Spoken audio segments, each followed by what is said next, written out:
Do you ever feel like you're busy and your life's just not moving forward? You can pray all you want. You feel like you're just waiting for a sign, like waiting what to do next. Trust me, I'm pretty sure we all been there at one point. Productivity doesn't care about what you do because the most hardest workers in the world are not the most richest people, right? So productivity only cares about this one thing, about doing what actually matters. And you got to ask yourself, what season am I in? Am I in a season of repeating things that don't matter?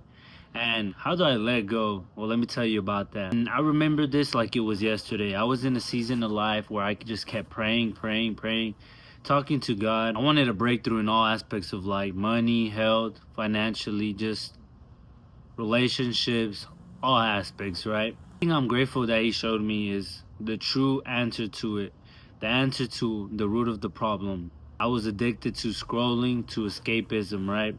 To food, to avoiding life instead of embracing it. And if you resonate with this, I know how you feel. You just feel like this one thing is holding you back. And I felt this, but I tell you, in that season of your life, just keep pushing because you'll find the answer.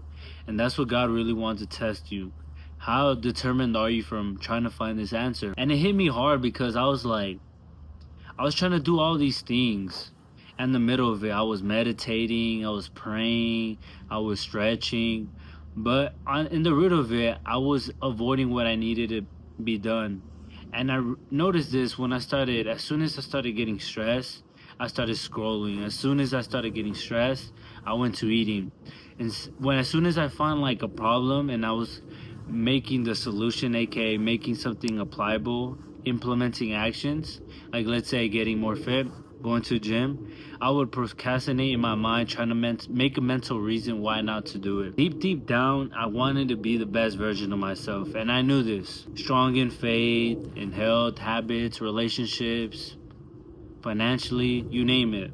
One thing just didn't line up: my habits. And that's when conviction started coming to my life. And I can no longer do the things that I do. Same thing with my habits now. I can no longer just not record a YouTube video, not post on social media, not go to the gym, not do things that I gotta do. And that's a responsibility that when you're willing to make, that's when things start really changing in your life. And a lot of people have not made that decision in their heart that is gonna get them where they want to be. God can magically show up in your life, but something like this is not just gonna be out of nowhere. It's gonna be strategic because remember, God's intentional. He was calling me to steward my time better because if I'm not grateful and taking my time precious as it is, when I'm quote unquote what I have in life, I'm not gonna be taking it for what it needs to be. I'm gonna take it for granted. And that's how He's showing me to take it for non granted. So when I do have it, I'm grateful for it and know how to be able to control the success that I'm in. It isn't about just time management. It's spiritual. It's knowing what do I gotta do. The root of it is doing the things that need to be done. And it sounds so cliche, but it's so true. You don't get better by just thinking you're getting better. You get better by doing what you actually have to do to get better, right? You manage your time. You actually manage the time that God gave you. And this is a gift, the wisdom to be able to know that every single second is precious. How can I go about it when I'm not wasting my potential that God has been giving me, right? That's when it became clear as daylight, right? A vision, a conviction that if I'm not doing X, Y, Z, that stress is going to be the motivator. And that's another story, but using that stress, that energy to get you to the point where you need to be. Use that hunger. Make that get like juice, get energized. Get excited that oh yeah, this is the time. This is the time. Another truth that just hit me in my gut is multitasking was killing me. I had to do 10 things before I started actually working. And I came to a realization I was just taking my time to avoid what I had to do deep down. You know, like reading, meditation, all this. I knew all of it. It's like knowledge. Oh, make an excuse that, oh, I gotta learn more. No, you don't. It became more systematical, just trying to learn more and more. And it was more easy to stick with.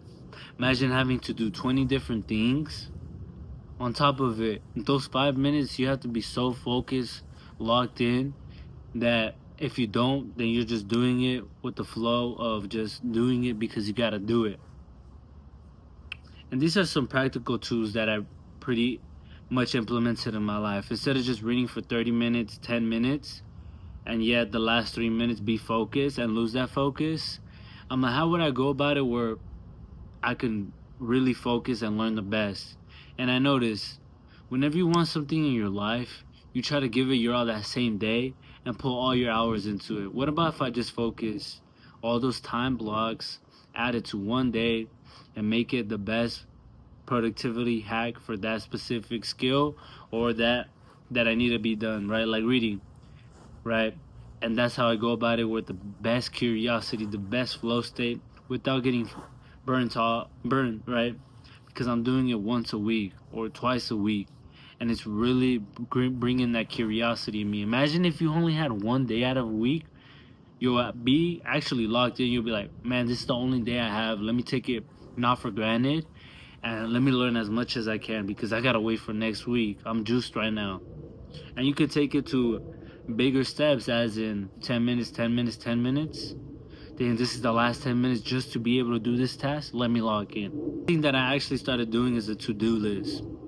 And the more in detail you become in your to-do list, you don't no longer just stray off. You don't get confused. You don't just become like an idle mind, right? And just start being bored. You're like, no, I gotta get these done. I have to do X, Y, Z at X, Y, Z time.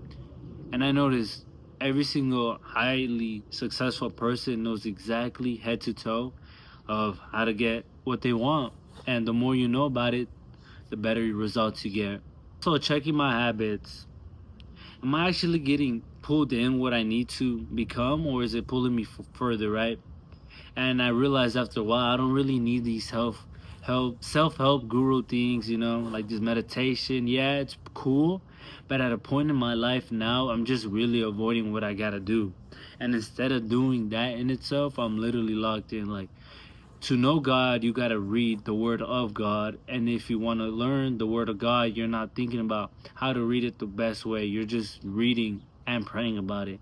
You let go of all expectations, and then you learn throughout. Okay, I can pray before I read, okay, and then I can pray about a specific result, a specific topic, okay, and then you get more and more in detail. But you start learning these things as you go through the process, and it's like a lot of people want the process, and I'm a victim to it myself, and I still am to this day, which can be good or bad, but taking it day by day is the most crucial part. And I'll be real with you, I don't have it out. I'm just figuring it out. I'm talking as I'm figuring it out. So hopefully this helps you. I know every time I stop avoiding life and start embracing it, God meets me there. And that's all He wants from you, to meet Him where He wants you to meet Him. And He multiplies the little that I give Him. So God's not asking for a lot. God can work with what you give Him. But He's asking for your commitment at the end of the day.